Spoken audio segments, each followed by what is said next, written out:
Good afternoon दोस्तों। 14 फरवरी 2019 को जब पूरा देश वैलेंटाइन डे मनाने पर व्यस्त था, हमारे देश के सुरक्षा बल सीमाओं पर तैनात, देश के सुरक्षा में तैनात थे। उसी तैनाती के दौरान जब जम्मू से श्रीनगर के लिए लगभग 80 के आसपास गाड़ियों का जो काफिला निकला, उस पर हमारे पड़ोसी मुल्क के दरिंदों की नज़र थी। इसे हम सुरक्षा बलों का फेलियर कहे भी नहीं कह सकते, से फेलियर नहीं कह सकते, क्योंकि ये क्योंकि एक फिदाइन अटैक था। और जिन चीज़ों को सुरक्षा बल कानवाई मूव करने से पहले इंश्योर करते हैं, ये अटैक उन सब चीज़ों से अलग था। क्योंकि हर चीज़ कानवाई से पहले आरओपी, रोड ओपनिंग पार्टी, जो भी माइन डिटेक्शन वगैरह, जो भी सारी ब्रीफिंग सब हुई थी। लेकिन जो ये फिदाइन अटैक करने वाला जो आतंकवादी था, यह किसी पगडंडी से मेन हाईवे पे आया था और गाड़ी का पीछा करते करते इसने जिस गाड़ी को इसे ऐसा लगा कि ये गाड़ी बख्तरबंद गाड़ी नहीं है, उस गाड़ी पर उसने अपनी कार को टकरा दिया था, जिससे 40 जवानों की निर्मम मौत हो गई थी। 40 जवान शहीद हुए थे। देश आज भी उन जवानों की शहादत पर नतमस्तक है।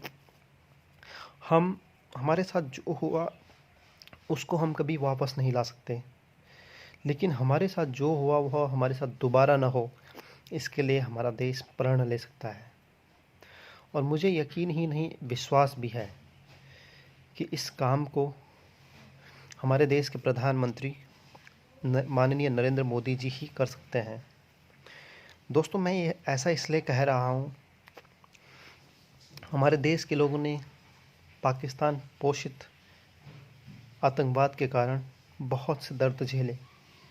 1993 में मुंबई बम धमाका, 2008 में मुंबई के ताज पर जो हमला हुआ था, सरोजनी नगर में बम धमाके हुए थे, पुणे बैकरी धमाका हुआ था, महाराष्ट्र में धमाके हुए, दिल्ली में धमाके हुए, कई प्रकार के धमाके देश के कोने कोने में हुए। लेकिन देश के अंदर तब एक ऐसी सरकार थी जिसकी ना तो मंशा थी और ना ही कुछ करने की चाह, जिसकी वजह से हमारे दुश्मनों के हौसले हमेशा बुलंद रहे। लेकिन आज हमारे देश के पास एक ऐसा नेतृत्व है जिस पर हमें विश्वास ही नहीं अपितु भरोसा भी है कि वह ज़रूर कुछ न कुछ इस पर कार्रवाई करेंगे। और जिसके संकेत उन्होंने दिए हैं, जिसकी बौखलाहट के कारण पाकिस्तान के प्रधानमंत्री ने कल ही एक वीडियो रिलीज़ किया जिसमें कई कट थे और उनके चेहरे से जो चिंता थी वो साफ झलक रही थी। जो इंसान गलत काम करेगा वह पछताएगा। पछता गया फिर ठीक है, फिर वो आगे आगे गलतियां नहीं करता है। लेकिन अगर वो गलतियां करने के बाद भी ये कहे कि हमने कोई गलती नहीं करी, तो ये गलत है। यही हाल पाकिस्तान के हैं। और अब उसके पास ना तो पछताने का मौका है और ना ही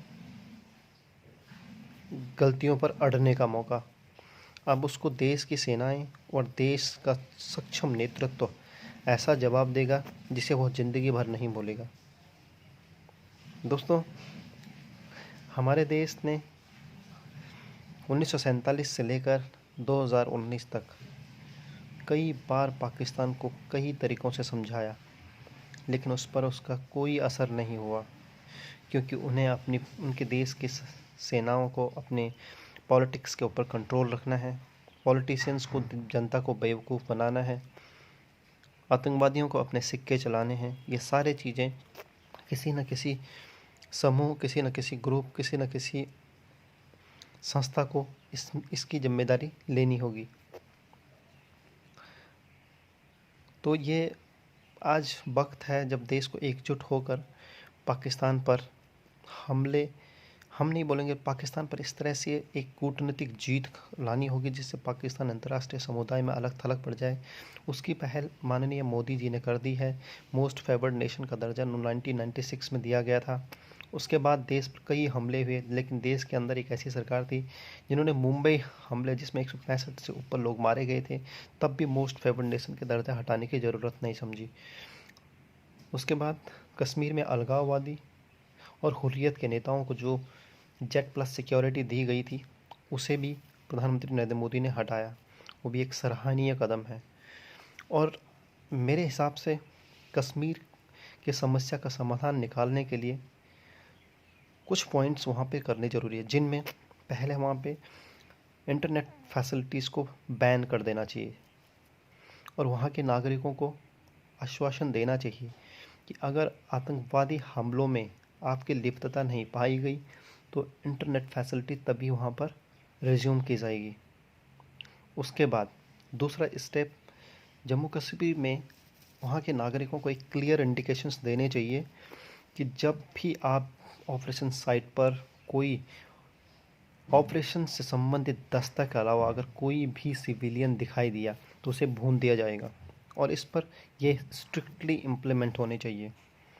नंबर 3, कश्मीर में चप्पे चप्पे पर सिक्योरिटी पर्सनल्स को चेकिंग के लिए डिप्लॉयड किया जाना चाहिए, ताकि कश्मीर का नागरिक किसी भी संदिग्ध गतिविधियों में लिप्त होने से पहले कई बार सोचे कि वहाँ पर सिक्योरिटी अवेलेबल है, सिक्योरिटी मौजूद है।